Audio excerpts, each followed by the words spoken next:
আজকে আমাদের ভিডিও সোয়াবিনের কাটলেট। সোয়াবিনের কাটলেট বানানোর জন্য প্রথমে আমরা সোয়াবিন এবং 3টে আলু নুন দিয়ে সেদ্ধ করে নেব। সোয়াবিনটা সেদ্ধ হয়ে গেলে সোয়াবিনের জলটা ভালো মতো হাত দিয়ে চেপে বের করে নিতে হবে।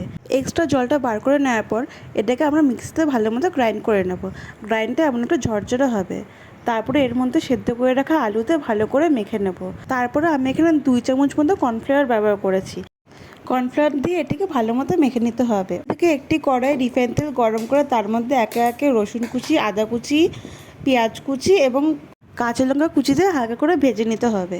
পেঁয়াজগুলো হালকা লাল হয়ে গেলে এর মধ্যে একে একে লবণ, হলুদ, জিরে গুঁড়ো, ধনে গুঁড়ো এবং লঙ্কা গুঁড়ো দিয়ে মশলাগুলো ভালো মতো কষিয়ে নিতে হবে।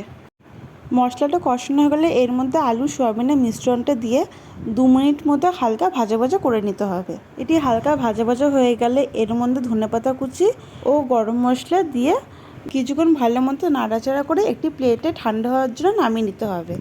অন্যদিকে 2টি ডিমের মধ্যে কিছুটা নুন ও কিছুটা গোলমরিচ গুঁড়ো দিয়ে ভালো মতো মিশিয়ে নিতে হবে। কিছুটা ব্রেড ক্রাম্বসের মধ্যে কর্নফ্লাওয়ার মিশিয়ে নিতে হবে।